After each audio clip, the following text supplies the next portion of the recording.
gente começa falando sobre a cafeicultura aqui de Minas Gerais, que tem se transformado cada vez mais pela presença maior das mulheres no campo. São pessoas que enfrentam vários desafios, como a desigualdade de gênero, sobrecarga de trabalho, mas estão se destacando principalmente na produção de cafés especiais, na gestão de propriedades e até no turismo rural. A gente vai conversar agora com a coordenadora técnica estadual da Emater de Minas Gerais, a Luziane Dias de Oliveira, que está comigo aqui na bancada da 98 News. Luziane, seja muito bem-vinda à 98 News. Bom dia. Bom dia, Laura. Nós que agradecemos a oportunidade de estar aqui com vocês, falando de uma pauta tão importante que é a mulher rural. Hoje a gente está falando realmente de uma mudança nesse perfil cafeicultor. Eu penso assim, há alguns anos, pensar nisso era pensar no início, né? Começar a trazer a mulher para dentro do campo numa perspectiva de protagonismo e não de ajudante. Mas hoje a gente já está falando que a gente chegou lá ou há ainda muito a avançar? Há ainda um percurso muito longo, mas a gente não pode desconsiderar as vitórias, né, que a gente já conseguiu alcançar. Em algumas atividades, principalmente, que eram vistas como atividades masculinas e que a mulher vem ganhando destaque ao longo dos anos. Como você falou, a cafeicultura. A gente tem em Minas Gerais um programa, né, voltado para a produção de cafés especiais, que é o Certifica Minas Café. E com a inserção, né, com a criação desse programa, a presença e o trabalho da mulher vem se destacando e vem trazendo mais visibilidade na atividade. E como que a Emater tem acompanhado esse avanço feminino no setor, seja com o mapeamento das regiões onde há a presença maior das mulheres, com a ajuda a partir de linhas de crédito, de financiamento? Então, na verdade, a Emater ela é uma empresa de assistência técnica e extensão rural. E quando se fala em extensão rural, a gente não aborda a atividade, mas a unidade de produção familiar, e isso envolve toda a família. Aí a gente trabalha com o jovem rural, com a mulher rural, com o homem, sim, então, só que com o conjunto, né? E a Emater ela trabalha com algumas agendas estratégicas e tem algumas diretrizes de trabalho. Então, os extensionistas nos municípios, eles identificam as potencialidades, né? A gente trabalha com a extensão exatamente para identificar, para viabilizar o acesso a políticas públicas, como você disse aí, o crédito rural é uma política pública e a empresa de assistência técnica e extensão rural, ela viabiliza aí o acesso a essas políticas públicas, identifica as potencialidades e presta apoio a essas famílias rurais. E hoje, a gente estava até comentando sobre isso nos bastidores, né, Luziane, como que a gente tem muito o que avançar ainda. E aí eu queria te ouvir quanto às dificuldades. O que o setor encontra de barreiras quando a gente está falando para permitir que essas mulheres prosperem? É a falta de reconhecimento desse trabalho? É a falta de interesse? Eu imagino que não, porque a gente está vendo isso crescer. Então, como que você avalia isso? Como eu disse, com o Certifica Minas Café, as mulheres elas começaram a assumir um protagonismo aí na gestão, né? Porque o Certifica Minas Café, ele trabalha tanto a produção, como a qualidade e a sustentabilidade da propriedade. Mas, como você disse, ainda há muitos desafios, né? A sobrecarga de tarefas, né, para a mulher. A mulher ela tem dupla jornada, às vezes até tripla jornada. E, às vezes, a própria mulher se coloca como trabalho de ajuda.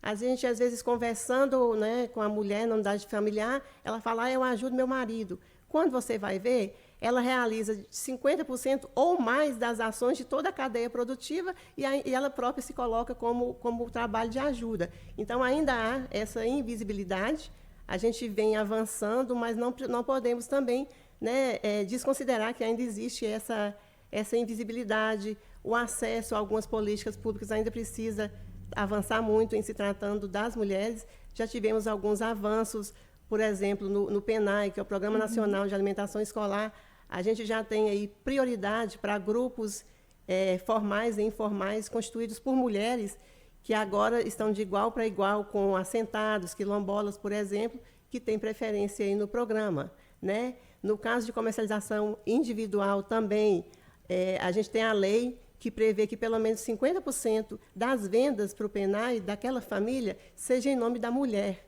Então, alguns avanços já vêm acontecendo, mas ainda há muito o que se buscar.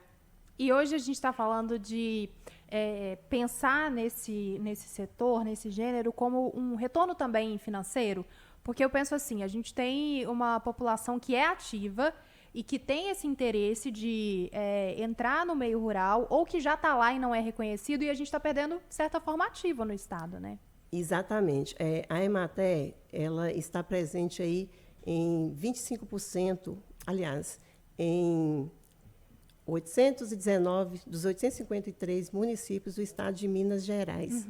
Né? E a gente realiza eventos com mulheres, a gente tem vários eventos acontecendo em todo o estado, tem eventos que já estão aí na 44ª edição, então são eventos muito consolidados, e a gente vem evoluindo nas temáticas desses eventos e nas nossas diretrizes de trabalho, onde a gente trabalha tanto a valorização do papel da mulher na sociedade, como também a gente tem buscado a inserção econômica dessas mulheres rurais também, que é uma pauta muito importante. Não basta valorizar a mulher sem trazer junto essa importância econômica que ela representa para o meio rural. E a gente está falando de capacitação, de ter uma representatividade melhor, digamos assim? Capacitações, assistência técnica específica para os anseios das mulheres, né? Porque quando a gente fala em assistência técnica e extensão rural, a gente é uma empresa propositiva, mas não impositiva. A gente propõe, mas quem decide, né, os caminhos a tomar são os agricultores e agricultoras. Então, a gente traz essas oportunidades, discute de acordo com os anseios de cada um. Então, tanto a nossa assistência técnica como capacitações, encontros, seminários, são muito voltados para essas temáticas e de acordo com os anseios do nosso público. E hoje você vê assim, que há alguma região em Minas Gerais, a gente está falando de muitos municípios, há uma região que essa presença ela é maior ou mais consolidada, ou isso já está difundido em todo o estado, é um movimento unificado? A gente pode dizer que há algumas regiões, em algumas atividades, destaque, mas, de maneira geral, cada região, com a sua característica e com os seus projetos, a gente tem visto essa expansão, né, desses trabalhos, dessa organização e dessa participação das mulheres.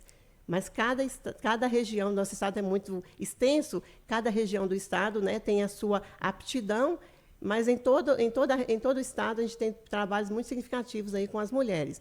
Você abordou aí a cafeicultura, mas o artesanato é outra atividade também, artesanato e turismo rural, onde as mulheres vêm se destacando muito.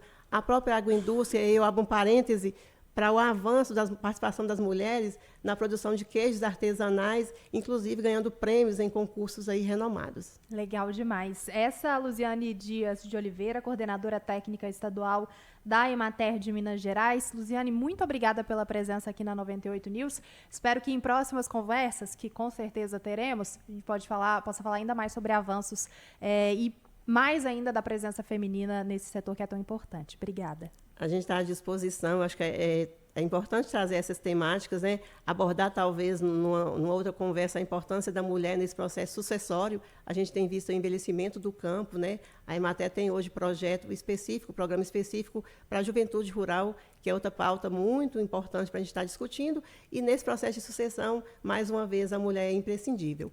E eu gostaria de deixar um recadinho aí a todas as mulheres, né? É meio clichê, mas a mulher ela pode estar e pode ser o que ela quiser, e contem com o apoio da Emater nos seus planos, nos seus projetos.